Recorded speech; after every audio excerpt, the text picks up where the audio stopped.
আসসালামু আলাইকুম এভরিওয়ান। প্রথম দেখা গল্পের পার্ট 5। তো বেশি কথা না বলে গল্প শুরু করা যাক। আন্টি আন্টি পা পা করে আনাসের ল্যাবে প্রবেশ করলাম। এত কিছু কিভাবে আনাস জোগাড় করলো সেটাই মাথায় আসছে না। 6 মাস আগে দেখেছি ল্যাবে কিছুই নেই, এখন অনেক কিছু যুক্ত হয়েছে। চারিপাশে অনেক যন্ত্রপাতি, আমি অবশ্যই এগুলোর নাম কিছুই জানি না। আনাস বসে বসে ল্যাপটপ টিপছে আর আমাকে হাতের ইশারায় ডাকলো। আমি গিয়ে তার পাশে একটা চেয়ারে বসলাম। আনাস প্রজেক্টরটা ওপেন করলো, আমাকে বললো দেখ এটা শুভ্রের জিমেল। আমি তার মেল হ্যাক করেছি, যতগুলো প্ল্যান সাজানো হয় সবগুলো গুগল মেলে রাখে। আমি বললাম ইমেলও কি হ্যাক করা যায়? আনাস বললাম নিজে একটা ওয়েবসাইট তৈরি করেছি যেটা দিয়ে পারা যায়, কিন্তু আমাকে ছাড়া কেউ পারবে না। আচ্ছা কথা এগুলা না, তোকে একটা জাস্ট প্রমাণ দেখাই। আমি অধীর আগ্রহ নিয়ে স্ক্রিনের দিকে তাকিয়ে আছি। আনাসের দেয়া প্রমাণগুলো দেখে তো আমার অবস্থা আরো সিরিয়াস হয়ে গেল। সব কি সত্যি? আনাসের মুখ থেকে কথা শুনেতেও সেটা অস্বীকার করা যায় না। মিশনে ইমেলকে পৃথিবী থেকে সরিয়ে দিতে হবে, ভিডিওটাতে এটাই ছিল, এতটুকুই ছিল ভিডিওতে শুধু শুভ্রাকে দেখতে পেলাম। আনাস জাস্ট আমাকে এটুকু ভিডিওটা দেখালো। আমি অনেক রিকোয়েস্ট করেছি পুরো ভিডিওটা দেখানোর জন্য, কিন্তু আনাস আমাকে দেখালো না। আর হতাশ মনে বললাম তাহলে এতটুকু দেখালি কেন? আনাস বলল তুই বিশ্বাস করার জন্য,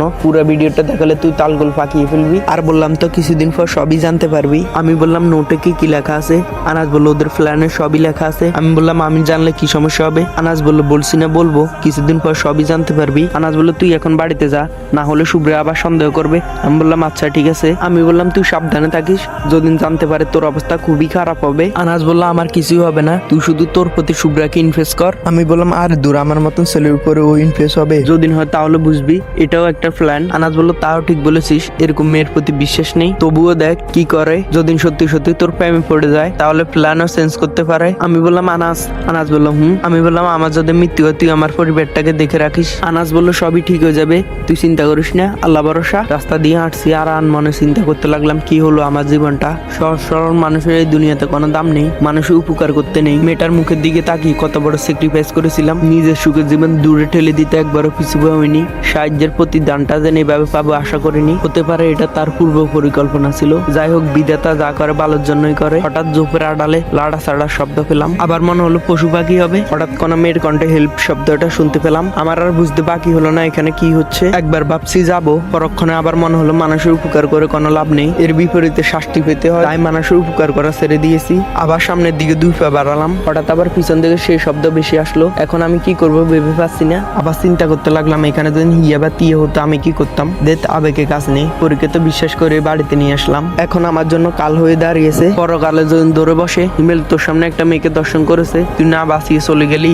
মানুষ আমার সাথে প্রতারণা করতে পারে, আমি তো আর সবার মতন না, আমার ভিতরে মনুষ্যত্ব আছে, যা হবার হবে। রাস্তার পাশ থেকে একটা লাঠি নিয়ে দৌড় দিলাম জোপের দিকে, কিন্তু গিয়ে দেখি কেউ নেই। পজ করে শব্দ হলো, মনে হচ্ছে পেটের ভিতরে কেউ ছুরি ঢুকিয়েছে। পিছনে তাকাতে অন্ধকারে কিছু বুঝতে পারলাম না। বুঝতে পারলাম আমার পেটের ভিতরে যে ছুরি ঢুকিয়েছে সে একটা মেয়ে। আমার পেট থেকে ছুরিটা টেনে বের করে আবার ঢুকাতে যাবে, তখনই আমি একটা ধাক্কা মেরে দৌড় দিই। কোন রকম রাস্তাতে সে একটা গাড়ির সাথে হুমড়ি খেয়ে পড়লাম। তারপর আর কিছু বলতে পারবো না, হসপিটালে বেডে নিজেকে আবিষ্কার করলাম। আশেপাশে কেউ নেই, পুরো শরীরের মাঝে অনেক কিছু লাগানো আছে। আবার চোখ বন্ধ করলাম, চোখ বন্ধ করে ভাবতে লাগলাম সেদিনের রাতের ঘটনা। মনটা আমার সেদিন বাধা দিয়েছিল যাস না, কিন্তু বিবেকের তার না বাঁচাতে গেলাম, তার প্রতিদান এটা পেলাম। পৃথিবী বড়ই পাষাণ, কিন্তু মেয়েটা কে ছিল? শুভ্রা ছাড়া এই মুহূর্তে আমার কোনো শত্রু নেই। শুভ্রাই করবে, হ্যাঁ শুভ্রাই করবে। হ্যাঁ, প্ল্যান অনুযায়ী তো আমাকে 1 তারিখে মারার কথা, এর আগে কেন আক্রমণ করলো সঠিক বুঝে পাচ্ছি না। কিন্তু শুভ্রের পরিণাম একদিন ভোগ করবে। সেদিন অনুতপ্ত হয়ে আমাকে খুঁজবে, কিন্তু পাবে না। না শেষে দেখলো আমার জ্ঞান ফিরেছে, তাই সবাইকে ডাক দিল। আব্বু আম্মু হিয়া তিও আসলো, শুধু দেখলাম না ফতারা শুভ্রাটাকে। জানি না আমার পরিবারটার সাথে কি করেছে। আম্মু আমার পাশে এসে কান্না শুরু করে দিল, সাথে হিয়া তিও কানছে। কিছু একটা বললে তাদেরকে শান্ত করলাম। একটু পর পুলিশ আসলো, আমাকে জিজ্ঞাসা করলো কেমন আছেন। আমি বললাম ভালো আছি। পুলিশ বললো আপনাকে কিছু প্রশ্ন করি, কাইন্ডলি একটু বলবেন। আমি বললাম বলেন। সেদিন আপনার সাথে কি হয়েছিল? আমি বললাম আমি আমার ফ্রেন্ডের বাসা থেকে আসছিলাম, রাস্তা দিয়ে হেঁটে হঠাৎ শব্দ পেলাম জোপের আড়াল থেকে, কি নাকি কি ভেবে হাঁটতে শুরু করলাম সামনের দিকে। হঠাৎ পিছন থেকে ডাক আসলো মেয়ে কণ্ঠে হেল্প মি। প্রথমে না যেতে চাইলেও পরে বিবেকের টানে গিয়েছিলাম, সেখানে গিয়ে দেখি কেউ নেই। হঠাৎ পিছন থেকে আমার পেটে কেউ ছুরি ঢুকিয়ে দিল, পরে তাকে ধাক্কা মেরে কোনোমতে ধরে আমি গাড়ির সামনে এসে পড়ি। তারপর আমার কিছুই মনে নেই। পুলিশ বললো আপনার 2 দিন পরে জ্ঞান আসলো। আচ্ছা আপনি কি লোকটাকে স্পষ্ট দেখেছেন? আমি বললাম না। পুলিশ বললো আপনার কি কারো প্রতি সন্দেহ হয়? আমি বললাম আন্দাজে কার প্রতি সন্দেহ করবো। পুলিশ বললো আচ্ছা ঠিক আছে, সুস্থ হলে একবার থানা আসবেন। আমি বললাম জি আচ্ছা। একবার ইচ্ছে করেছিল পরীর নামটা বলে দিই, কিন্তু কিভাবে পরীর নাম বলবো? সেদিন তো আমি মেয়েটার মুখ স্পষ্ট দেখিনি। হন্ততন্ত হয়ে পরী আমার কেবিনে ঢুকলো, আমার পাশে টিয়ে বসেছিল। পরীকে দেখে টিয়ে বললো ভাবি তুমি ভাইয়ের পাশে বসো, আমি একটু ওয়াশরুমে যাবো। পরী মাথা নেড়ে সম্মতি জানালো, কিন্তু আমার মনে একটু খটকা লেগে গেল। টিয়া পরীর সাথে বাংলা কথা বললো, আবার পরী এটা বুঝলো, তার মানে পরীর মেডিসিনের প্রভাব কেটে গেছে, তাই সে বাংলা কথা বুঝেছে। যাই হোক, পরীকে দেখে একটু ভয় পেলেও মনের গহীনে একটু তার প্রতি ঘৃণা অনুভব করলাম। মানুষ কতটা নিচ হলে এরকম কাজ করতে পারে। আমি পরীকে দেখে না দেখার বান ধরে হসপিটালে জানালার বাইরের দিকে তাকিয়ে আছি। পরী আমাকে চমকে দিয়ে আমার মুখোমুখি এসে বসলো, মুখটাকে অন্যদিকে করে অন্যদিকে তাকিয়ে আছি। এখন অভিনয় করবে ভালোভাবেই বুঝতে পারছি। বলতে ইচ্ছা করছিল অভিনয় না করে চাকু দিয়ে আমার গলাটা কেটে দিতে। মরে গেছি না বেঁচে আছি সেটা দেখতে আসছে হারামি কোথাকার। পরী বলল আমাকে ইগনোর কেন করছেন। পরীর মুখে শব্দ শুনে চমকে উঠলাম। মিষ্টি কণ্ঠে অভিমানে অভিনয়টা মন্দ নয়। যাই হোক, আমি না শোনার বান ধরে রইলাম। পরী বলল বাংলা বলছিলেন তাই অবাক হয়ে গেছেন না। আমি বললাম এখানে অবাক হওয়ার কি আছে। পরী বলল আমি বাংলাদেশি, হিন্দি না লিখলে সেদিন আপনি আমাকে নিয়ে আসতেন না। আমি বললাম এখন আপনি ঠিক আছেন, এখন তো কথা বলতে পারেন, তাই ফিরে যাচ্ছেন না কেন আপনার পরিবারের কাছে। পরী চুপ হয়ে গেল। আমি তো জানি আগের থেকে পরী চিন্তা ভাবনা কোনো একটা অজুহাতে আমার চোখের সামনে থাকবে, তবে দেখার বিষয় হচ্ছে এবারে কোন অজুহাত দে। পরী বলল পরিবার থাকলে কি আপনার সাথে আসতাম। বাহ, কত সুন্দর কথা। আমি বললাম আচ্ছা আপনার বাড়ি কোথায়, আমি আপনাকে পৌঁছে দিয়ে আসবো। পরী বলল আমি কি আপনার বোঝা। আমি মনে মনে বললাম বোঝা না আজরাইল। তারপর বললাম দেখুন, দুই জাতির উপকার করা আমি ছেড়ে দিয়েছি, আপনারা যদি টাকা পয়সার দরকার হয় তাহলে নিয়ে বিদায় হন। পরী বলল সবাইকে জোফের আড়ালে মেয়েটার মতন ভাবেন কেন। আমি বললাম আপনাকে কে বললো জোফের আড়ালে মেয়ে ছিল। পরী বলল না মানে পুলিশ বললো। আমি বললাম আমি তো বলিনি পুলিশ কি মেয়ে আমাকে চাকু মেরেছে। পরী বলল না মানে মেয়েটা তো আপনাকে অভিনয় করে নিয়ে গেছে। আমি বললাম কিভাবে শিওর হয়েছেন মেয়েটা আমাকে অভিনয় করে নিয়ে গেছে। এমনও তো হতে পারে অসভ্য ছেলেগুলো আমাকে চাকু মেরেছে। পরী বলল সেটা তো আপনি ভালো বলতে পারবেন। আমি বললাম আপনিও তো ভালো বলছিলেন। পরী বলল আচ্ছা বাদ দেন, সুস্থ হলে আমার সাথে একটা জায়গায় যেতে হবে। আমি বললাম না গেলে। পরী বলল না গেলে আপনার ঘরে সারা জীবন থাকবো। আমি বললাম কোথায় যাবেন। পরী বলল নাগপুর। আমি বললাম নাগপুর আবার কোথায়। পরী বলল ইন্ডিয়া। আমি বললাম ইন্ডিয়া কি। পরী বলল সেখানে আমার পরিবার থাকে। আমি বললাম ও কবে যাবেন। পরী বলল সামনের মাসে 1 তারিখের আগে। আনাসের কথাগুলো সবগুলো মিলে যাচ্ছে, এখন চুপচাপ সাই দিয়ে দিই, পরে আনাসের থেকে পরামর্শ করে সবই জানতে হবে। আমি বললাম ঠিক আছে আপনি এখন যান। পরী বলে আমি একটু থাকি না। পরী বলল আপনি আমার জন্য এত কিছু করেছেন, তাই আপনার জন্য একটু সময় দিতে চাই। ধন্যবাদ, আপনাকে থাকতে হবে না, দয়া করে আমার মোবাইলটা একটু সংগ্রহ করে দেন। পরী বলল ঠিক আছে। পরী একটু পর মোবাইল নিয়ে আসলো। আমি আনাসকে মেসেজ পাঠালাম হসপিটালে আসতে। মেসেজ পেয়ে আনাস চলে আসলো, এসে আমার পাশে বসলো। আনাসের সাথে কথা বলাটা বেশ জরুরি। আনাস বলল কি অবস্থা তোর। আমি বললাম বেশ ভালো আছি। আমি বললাম মেয়েটাকে জানতে পারিস।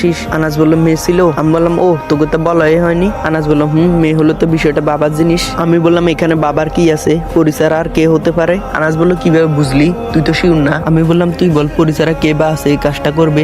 আনাস বলল তাও ঠিক, পরী হসপিটালে এসেছিল। আমি বললাম আনাস বলল কি বলে। আমি বললাম সে আর কি বলবে, অভিনয় শুরু করে দিয়েছে, আমাকে মনে হয় ভালোবাসে, তার আলামত দেখা যাচ্ছে। আমি বললাম কি বলেছে জানিস। আনাস বলল কি বলেছে। আমি বললাম কি বলেছে জানিস। আনাস বলল কি বলেছে। আমি বললাম 1 তারিখের আগে তাকে নিয়ে নাগপুর যেতে হবে। আনাস বলল জিজ্ঞেস করিস নি 1 তারিখের আগে কেন। আমি বললাম সেট ভুলে গিয়েছি, আমি বলেছি যাবো। আনাস বলল তোকে তো যেতে হবে, অলরেডি তাদের মিশন শুরু হয়ে গেছে, এলাকা অনেকগুলো নতুন মুখ দেখা গেছে, এগুলো কোথায় থাকে কি করে কিছুই জানি না, আগে কখনো দেখিনি। আনাস বলল তুই পরীকে 1 তারিখের আগে চোখে চোখে রাখবি, সে যাই বলবে তাই শুনবি। আমি বললাম আমি কি নাগপুরে গেলে সব সমাধান হবে, ওকে নতুন করে প্ল্যান সাজানোর সুযোগ দিবি না। আমি বললাম প্ল্যান তো আগে থেকে ঠিক করা আছে। আনাস বলল তবে তুই যদি ওকে চোখে চোখে রাখতে পারিস তাহলে আমার কাজটা একটু সহজ হবে। আমি বললাম ওদের প্ল্যানটা কি আমাকে একটু বলতে পারবি। আনাস বলল পুরো দেশের নেটওয়ার্ক ব্যবস্থা তাদের হাতে নিয়ে আসা, যত কোম্পানি আছে তাদেরকে সরিয়ে নিজেদের ক্ষমতা কায়েম করা। আমি বললাম তার সাথে আমার সম্পর্ক কি। আনাস বলল ভুলে গেছিস নাকি, তুই একটা সিম কোম্পানির এজেন্ট, আর এটা হচ্ছে সব প্ল্যানের গোড়া, তোকে ঘিরে অনেক পরিকল্পনা, তোকে মারতে পারলে ওদের লাভ পাতামাতা নিজেদের এজেন্ট সেখানে বসাবে। দ্বিতীয়ত তোর মৃত্যু দিয়ে বিষয়টা চাপা দিবে, সবাই তোর মৃত্যু নিয়ে মাতামাতি করবে, এই সুযোগটাই তারা কাজে লাগাবে, সব কোম্পানির নেটওয়ার্ক তাদের হাতে নিবে, সাধারণ মানুষ জানবে না, সবাই মনে করবে সব ঠিকঠাক, সবকিছু আগের মতন চলবে। ওরা যদি পারে তাহলে সব নেটওয়ার্ক তারা চালাবে, না হলে ব্ল্যাকমেল করে হাজার হাজার কোটি টাকা হাতিয়ে নিবে। আমি বললাম আনাস বিষয়টা তো এত সহজ নয়, কত কড়া নিরাপত্তা সিকিউরিটি তুই জানিস। আনাস বলল আমি জানি, তবে তার থেকে উন্নত প্রযুক্তি শুভ্রার কাছে রয়েছে, ওদের একটা ওয়েবসাইট আছে, ওটা ডিজেবল করতে পারলে সব শেষ। আমি বললাম ডিজেবল করবে কে। আনাস বলল অলরেডি আমি 10 জনের সাইবার একটা টিম গঠন করে ফেলেছি, সবাই তরুণ এবং কাজে খুব দক্ষ, দেখা যাক সবকিছুর আগে তাদের গুগল থেকে ওয়েবসাইটটা ডিজেবল করতে পারে কিনা। আমি বললাম কি জানি, এত কিছু আমার মাথায় আসে না। আনাস বলল একটা ব্যাড নিউজ হয়েছে, তোকে সেদিন শুভ্রার সাথে থাকতে হবে, কত কিছু হোক তোকে মাথা পেতে নিতে হবে। আমি বললাম কেন। আনাস বলল শুভ্রা হচ্ছে সবকিছু লিডার, এই মেয়ের সাথে টেকনিক্যালি কেউ টিকে উঠবে এমন ছেলে বাংলাদেশে এখনো জন্ম হয়নি, তবে ওর একটা বড় টিম আছে, অধিকাংশই বিদেশি। আমি বললাম সিম কোম্পানি গুলোকে তথ্যটা দিয়ে দিচ্ছিস না কেন? আনাস বলল পাগল, সব জায়গায় ওদের এজেন্ট নিযুক্ত হয়ে গেছে, এখন যদি না আমরা তথ্যটা দিয়ে দিই ওরা তো জেনে যাবে কে দিয়েছে তথ্যটা, তখন আমাদের ক্ষতি করবে তাতে কোনো সমস্যা নেই, কিন্তু পরিবার বলে একটা শব্দ আছে, কাউকে ছাড়বে না। আমি বললাম অবশ্যই ঠিক বলেছিস, তবে আমার সাথে অভিনয় কেন করছে শুভ্রা? আনাস বলল তোকে সব বলেছি না। আমি বললাম কোথাকার কি কোম্পানি তার জন্য আমাকে মরতে হবে? মেনে নেওয়া যায় না। আনাস বলল আমরা যদি সফল হই তাহলে তোর এই আত্মাটা একটা কত বড় দেশের জন্য উপকার হবে তুই জানিস। আমি বললাম আমার মৃত্যুতে দেখিস একটা কাকপক্ষীও কাঁদবে না। আমি বললাম আমার মৃত্যুর কেসটা যেন সলভ না করতে পারে, তাহলে না হলে দেখবি চালিয়ে দিবে, আমি মাদক ব্যবসায়ী না হলে দর্শক।